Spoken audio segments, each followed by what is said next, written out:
I've often wondered what Paul really saw on that Damascus road when he prayed 4 simple words, "Who art thou, Lord?" If you read it straight off, it means nothing. Who art thou, Lord? But suppose you can read it this way, who art thou, Lord?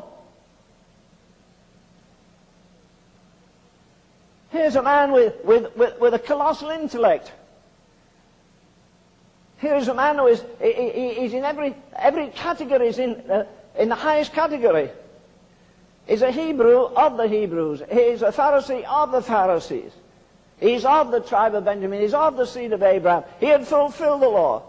He says concerning the law it was blameless. And yet he's going down that Damascus road breathing out threatenings with a heart full of fire and hatred. You talk about a miracle of the grace of God. That man had murdered people, as he says in the 26th of Acts. He tore families apart. He chased them off into strange cities. And that very man whose body, whose brain was filled with theology and his heart was filled with hatred, wrote the most amazing hymn, the most amazing poem on love that was ever written. Though I speak with the tongues of men and of angels, and have no love, I'm a sounding brass or a tingling cymbal.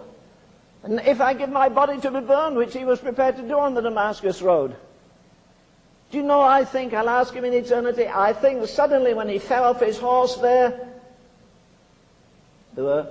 I'm sure there was a horse rider in front of him to protect him, and a man behind, and one to the right, one to the left. A man of his class would never walk all the way to Damascus. And suddenly he's pitched off his horse.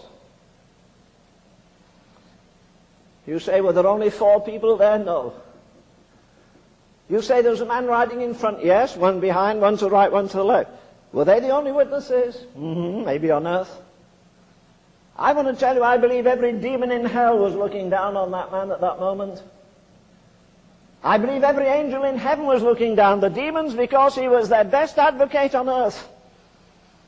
He was fearless, he regarded nobody. He had some letters in his pocket saying he could put to death anybody that he wanted.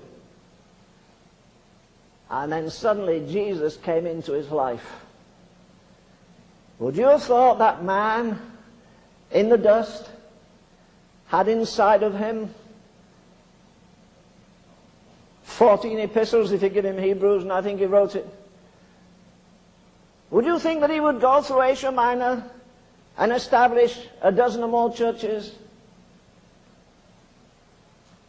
Would you think that that man in a lousy, stinking prison, they wouldn't let you put a dog in today, would write to other Christians, as he does to the Colossians, to the Philippians and the Ephesians, his love letters to them? And as he says, rejoice in the Lord. And again, they should have been sending letters of comfort to him, and he's sending letters of comfort to them. Why? Because on that Damascus road, as far as I'm concerned, he came alive. Religion, formality, ritualism, they were banished forever. And then after that experience, he was shut away in the quietness. Maybe that's why God's brought some of you around here, so you can get alone under a tree somewhere and talk to God and find out where he wants you to go. When he had 3.5 years in the wilderness, then he's caught up into the 3rd heaven. And then he sets out on that amazing pilgrimage. And as far as I'm concerned,